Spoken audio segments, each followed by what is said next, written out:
Liu Lang is a Taiwanese famous attorney who works in a reputable law firm. His egotistical view doesn't allow him to lose his cases. Plus, he works for money and influential businessmen. On the other hand, Xiao Yan is an ordinary attorney who lives for one principle throughout her career, and that is the implementation of justice.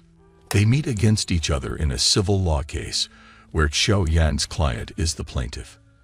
The hearing session begins, and Xiao Yan seems to be doing her job well, although she's nervous. Liu Lang suspects that his client is hiding something from him. Hence, he asks him to meet again. Unintentionally, Xiao Yan drops something that belongs to her, and Liu Lang finds it and gives it to her while they're in the elevator. He brags about himself by talking about the time she's going to waste in the court because she faces a fierce opponent, Liu Lang. She replies that he should stop flirting with her. After all, he's not her type. She will continue in this case. Liu Lang's manager at the office knows his ability and skill in winning cases. He's given a free ticket to criticize his colleagues, regardless of who they are. Liu Lang plays it smart if his client is at fault. He resolves matters away from the court by paying sums of money in order to silence the victims in the case. One day in a store, a little boy named Liang calls him daddy. Liu Lang freaks out and calls an authorized policeman to look after the kid, who insists that Liu Lang is his father. The policeman thinks that Liu Lang shouldn't be careless about his own flesh and blood. Upon that, Liu Lang becomes tense and walks away, and the little boy follows him. He heads out to the company where he attends a negotiation meeting with Xiao Yan and her manager, Kuo Yun, who amuses herself by putting her bag in Liu Lang's greeting hand. The case session begins, and Xiao Yan presents her client's new evidence. Upon that, Liu Lang flies off the handle, and when his secretary tells him that his son is waiting for him outside, he says that he doesn't have kids. Outside the meeting room, the kid clings to his leg and says that it's wee time. Of course, Liu Lang takes him to the bathroom. He gives the kid his watch and says that he will meet him after he finishes his work. After his work, Liu Lang finds the kid waiting for him, and Xiao Yan gives him candy and cake. After that, she passes the mean comment that he's not accepting his son. He doesn't believe his eyes when he finds a letter with the kid that confirms the bad news for him. Since the kid is 5 years old, Liu Lang goes 5 years ago and digs into his promiscuous affairs. From whom he has had this kid. He meets with those women, one by one, and neither his raincoat nor a canopy saves him from those nice splashes of water or drinks at his face. He takes the boy home and asks him who was his guardian. The child denies knowing anyone but him. Liu Lang decides to take a DNA paternity test. Despite his recent upside-down life, Liu Lang doesn't have the luxury to avoid his work troubles. People hold demonstrations against his client because he uses harmful substances that are not permitted in his factory. His rival, Xiao Yan, stands with them, and Liu Lang meets with her client and offers him compensation to give up the right to file a lawsuit against his client. He gives him time to think. Outside, he finds the little boy, Liang, playing with origami planes. Xiao Yan plays with the kid and finds out that the planes are made of the same lawsuit case documents. In the meantime, Liu Lang succeeds in persuading the client to take the compensation money. Upon this, he blows victory at Xiao Yan's face. At home, Liu Lang wakes up to see the chaos that the little child has created. And to his work challenges, he realizes that the factory issue doesn't go away. Xiao Yan learns that producing kids' health-harmful candies is an utter crime. Therefore, she decides to publish the information she has obtained in the press. Liu Lang's client blames him for the leakage of confidential information because no one knows that except his attorney. The problems follow one after the other, as the factory case becomes an issue of public opinion. The night stars glitter amid Liu Lang's day sky when he finds out that the result of the DNA test is 99.9%, which proves that he is the little boy's biological father. The ill omen doesn't stop when he gets fired from the law firm, and people describe him as an attorney who doesn't maintain his client's confidentiality. He applies to work in other companies, but no one accepts him. He loses everything and doesn't afford to pay for the rent. And he sells his furniture. Nobody contacts him except for his friend, Suda, who comes from a rich family that calls him a loser because of the many times that he has been exposed to fraud. In a bar, one of Xiao Yan's friends, Nicole, who works as a lawyer too, meets with Suda unintentionally, wearing coordinating shirts. He takes her business card, and in their second meeting, he brings Liu Lang along with him. The meeting is a forced-joining effort to work in Nicole's office. However, her office work doesn't fit Liu Lang's law status, brilliance, and standards. From her side, Nicole persuades her manager and her colleague, Xiao Yan, that employing Liu Lang in their office will strengthen the company's facade and work. In addition, they will get rid of the burdens of monthly income, which currently leads them to a financial predicament. And the manager agrees. On his part, Suda convinces Liu Lang to think about joining the small office for a little while. Now things are aligning bit by bit, especially since Liu Lang's life isn't going well. He needs money. He finds a small flat in a modest neighborhood. But when he sees the landlord, Zhu Jia, he decides to leave.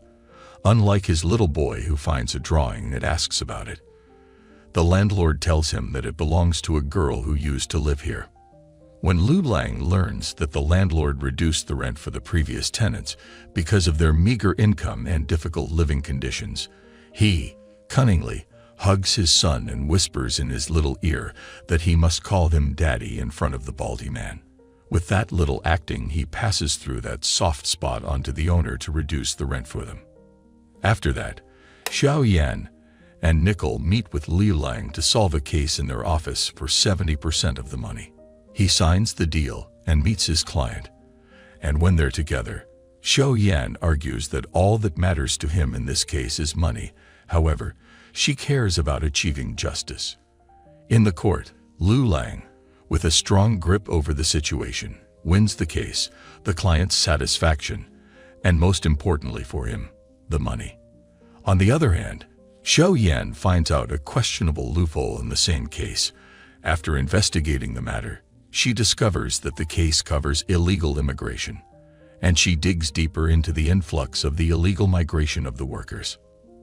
Returning to Liu Lang, who is suffering from financial difficulties and is forced to sell his bicycle. But because of the emotional attachment to his dear object, he bids it a touching farewell. In the meantime, he receives a call from Xiao Yan, who seeks his help in the case. At the end of his working hours, he snatches the money from Xiao Yan. And at the office, he shines out his self-absorbed demeanor. However, as long as he stacks money in their accounts, they don't overthink his talk. And when the manager, Hui Yun, offers him work for monthly paychecks, he refuses. He wants to win the lion's share. His commission has to be 90% of the profits. What a greedy little hamster. Finally, they have settled on 60% commission. And considering his situation, Liu Lang believes that it's a winning call for him. At the office meeting, Hui Yun decides to step ahead and take the public opinion cases to pump more money into her office. And since he wants to restore his reputation among the major law firms, Liu Lang corroborates the decision. But because the public opinion cases are, usually, against businessmen or the big lavish brands, Liu Lang flips the chapter on selecting the clients. He finds out that all cases are not profitable. On the other hand, Liu Lang finds it obstructive to take his son with him everywhere he goes. To solve this issue, he enrolls him in a kindergarten, where he meets the principal and introduces himself as the kid's uncle. He signs the papers without reading them. His concern intensifies for his son, who's suffering from separation anxiety disorder. He refuses to go to his daily class, but Zhu Jia saves the situation. Old habits don't faint away easily. Liu Lang finds a girl in a red dress who works for a big company, and he asks her to go out with him. But when he gets calls from Xiao Yan that his son is in the hospital, he hurries to check on the little kid and finds out that he has an injury in his leg because his so-called teacher isn't qualified enough to take care of his safety. When he meets the principal of the kindergarten, he learns that there is no clause in the contract that stipulates that the teaching staff are specialists in the field. Plus, if he wants Liang to leave the kindergarten, then he must pay the compensation. It gets even worse when he learns that his son is scared. The staff is ruthless. Now he has heard enough and wants to sue them for their fraudulence. He investigates the disagreeable secret of the kindergarten with Xiao Yan. Lu Lang tries speaking with the parents of the kids, but since his reputation has been tarnished and disgraced lately, nobody trusts him. He files a case against the kindergarten, playing the attorney and the plaintiff at the same time. But because of the circumstantial evidence who has retracted her statement in the case, the court has postponed the session. Liang has nightmares, but he can't tell his dad because the principal wants his mouth shut. He says something about his toy and how the kindergarten staff broke it. Liu Lang hides a camera in the new toy to record what happens behind the walls of that horrible place. Eventually, the truth comes out, and the session in the court takes place. While Liu Lang believes that he has enough evidence to shut down the kindergarten, the principal's position seems firm, as there are people with influence who support her. Liu Lang believes that he can win this case, especially since his son is affected at a dangerous level. And he wins the case. To carry on the celebration, Liu Lang goes out on a date and asks Xiao Yan to take his son out. He doesn't know that they are in the same restaurant, until now when his date sees his cute small family. Thinking that Xiao Yan is the mother and her date is the cheating father, she leaves, whereas Xiao Yan takes over her place. The next day, and as a thank you gesture, the parents at the kindergarten send food for Liu Lang's colleagues. He takes the gesture with gratitude, but wishes if they send money. As for Zhu Jia, he finds a reputable kindergarten for Liang, and with the eye of a careful attorney, Liu Lang peruses the contract and signs it as the kid's father. When he goes over the result of the DNA test once again, he realizes that he was mistaken about the result. The identification percentage is actually 97. This indicates that there's a possibility that he might be Liang's uncle. On the following day, Liu Lang goes to court, where Xiao Yan has a law case. Her client is Dr. Lin Wei, who's accused that because of the CPR that he had performed in the past, unluckily, the patient ended up with serious complications afterward, and when the judge puts pressure on him, Xiao Yan comes fiercely in her client's defense. Liu Lang enjoys the paradox of dishonoring the honorable judge at his workplace, the court. He takes a selfie that may fit well as a memoir, then resolves the issue in his own way. He negotiates with the man who has filed the lawsuit and agrees with him that he pays the doctor $5 million. However, Xiao Yan goes against Liu Lang's solution, which finds its direct way to the Huaiyuan's approval. After his innocence has been proven, Dr. Lin Wei decides to file a defamation case against Ji Han, the social media influencer who has spread the bad news against him wrongfully. And as usual, Liu Lang wins the case. Back to little Liang, who practices whistleblowing for the kindergarten's competition. And since the winner gets an admission fee discount, Liu Lang joins the practice, even in the office. But unfortunately, he misses Liang's stage performance, upon which the little kid becomes upset and sleeps without talking to him. The next day in the office, the staff celebrate the doctor's case victory. There, Liu Lang blows the whistle with the boy and demands tips from the staff in exchange for them enjoying the show. Plus, this may help in paying the boy's kindergarten expenses. The days pass by, and Liu Lang becomes fond of the little boy and doesn't spare a possible moment to spend it with him. He gets an interesting case of two travel bloggers.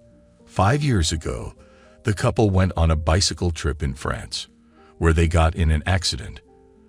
The husband had lost his leg, whereas the wife got minor injuries. Things took an unexpected turn between them, especially when the husband became an alcoholic and started abusing his wife. Yet, they still claim that they love each other. The wife is the plaintiff, and to strengthen the case, Lu Lang asks her to record her husband abusing her, and she does so. The husband suspects that his wife is in love with someone else and whips himself into a frenzy over that. After some time, the case takes a more positive turn when the couple takes a bicycle ride and recalls their past shared happy moments, and their love story ends with a divorce without grudges. But Xiao Yan, who believes in fairy tales happily ever after ending, becomes sad. Lu Lang drags her out of that gloomy trance by saying that they should focus on the legal aspects and leave the feelings for their clients. And in the meantime, the ebbs and flows between Nicole and Xu continue. He wants her, and she pushes him away. The annual lawyers' event is held, however. Lu Lang is not invited. The invitees scoff at him. Those are the ones who had to put up with his arrogance in the past.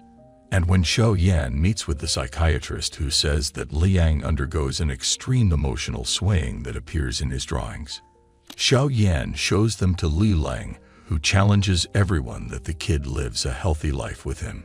He asks her to get involved in his plan as a wife. Apparently, they're persuasive in their act, as the psychiatrist becomes positive that they're providing a happy life for the kid. But not so long.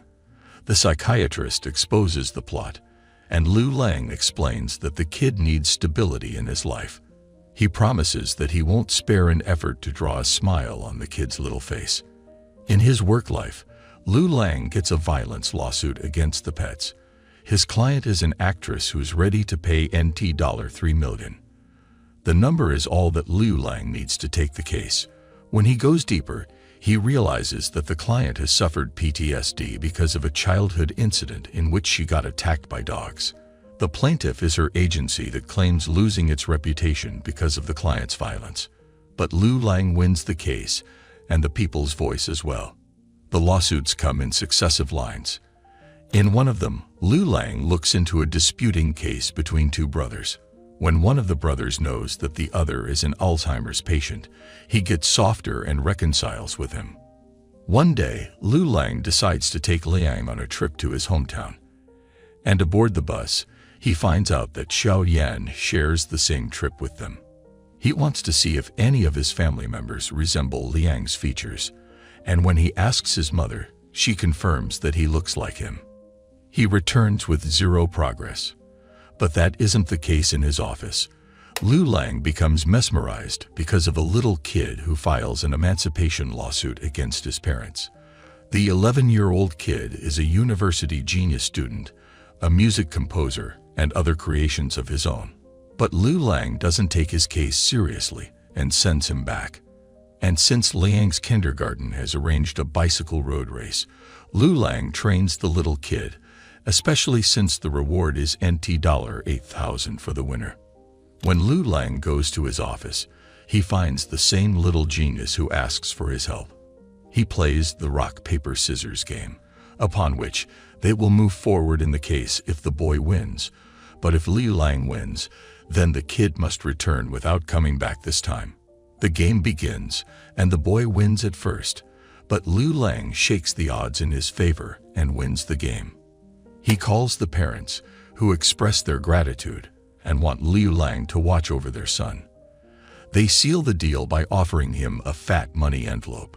In the office, Xiao Yan meets the genius boy and learns that he is the one who pays for his band's expenses and that he steals money from his mother.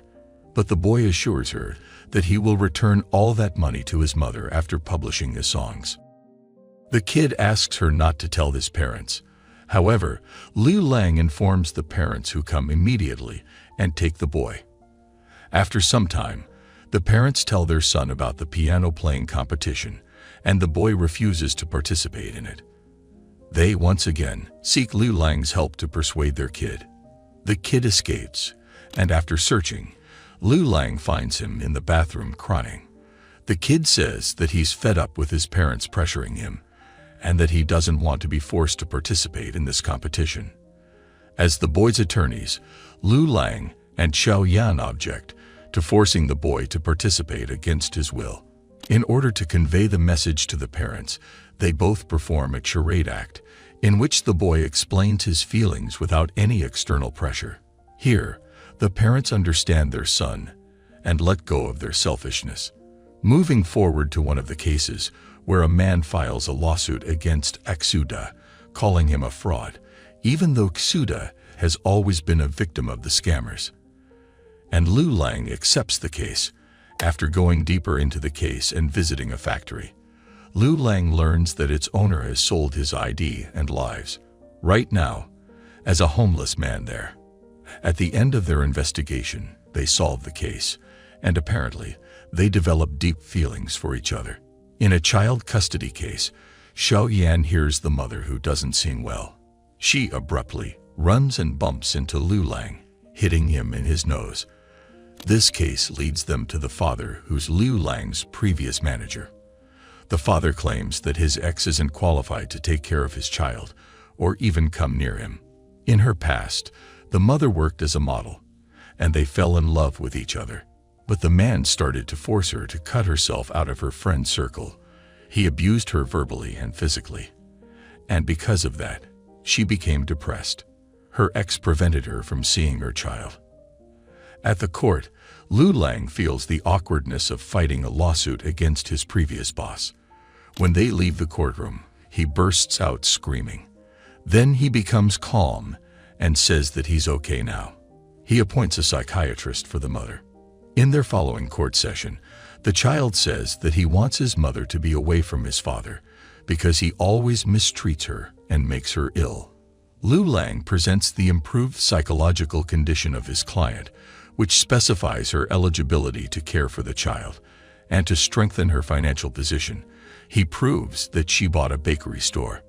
The court rules in favor of the father, and that the mother can visit her son twice a week. After she recovers completely, she will be able to file a custody suit. Lu Lang loses his spirit because he has failed this time. After some time, the mother becomes a successful bakery owner, and her son comes to visit her from time to time with the father. As for Nicole, she turns down Xuda's fancy proposal because the timing isn't perfect for her yet.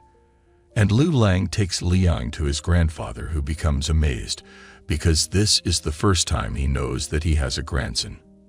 At work, Lu Lang decides to quit his current job because of the mismanagement that, if not changed, will lead to a certain downfall of the office. At the same time, he learns that there's a problem in his hometown, where an outbreak of a disease spreads farther to the nearby areas. The residents accuse the mayor, Lu Lang's father, of his negligence. They demand he quits his position. Lu Lang stops the humiliation and rolls up his sleeves to solve the problem. When Xiao Yan notices a tense current in his talk with his father, he replies that he hasn't had a perfect relationship with his father anyway. The memories take him back to his adolescent lifetime. His father used to abuse him and disparage his efforts to prove his capability to do something useful in his life. At times he had to admit to a theft that he hadn't committed, only because he knew that there wasn't anyone who would believe him. Back to the present, they leave the town with that familiar sense of belonging to each other. The day comes when Hui Yun, their manager, announces that, once and for all, she's going to close the office, and her smiling face bursts into tears. A call comes from Lu Lang's cousin, who asks him for help. He finds him on the side of the road. His cousin's story is that he used to work as the executive manager in an investment company that was owned by a fraud businessman who ran away with all the money and left Lu Lang's cousin with nothing but threats from the creditors and the investors who were asking for a refund and their money back. He escaped with his son, Liang, and learned that Lu Lang would provide his son with a better life. He played with him the ice water game and told him that from now on, he wouldn't call him daddy unless hearing him saying unfreeze. Then he left the boy in Lu Lang's hands and kept observing him from afar, making sure that his son was well. In the present, when he meets with Liang, the boy denies knowing him as his father, but when he hears the keyword, unfreeze, he hurries to his real father's lap and hugs him after a long while of the separation. Lu Lang and his cousin think to file a fraudulent lawsuit against the owner of the company, But since his cousin's hands had been dirty in the process of taking his money and reputation back, Lu Lang decides to not go any further in the case. At last, Liang says goodbye to Li Lang, leaving a hollow space in his chest. He tries overcoming the emptiness with intense workouts, but that doesn't work well for him, and he starts working at one of the big law firms. However, he's still missing Liang dearly. He visits his cousin and learns that he intends to travel to Vietnam to start a new life away from his past. But when thinking about the people who had lost their life savings in the fraud investment company, he decides to go on in his plan to sue the company's owner, even though that means spending about 2 years in jail. Lu Lang succeeds in the case and sends the culprit behind jail bars for 10 years.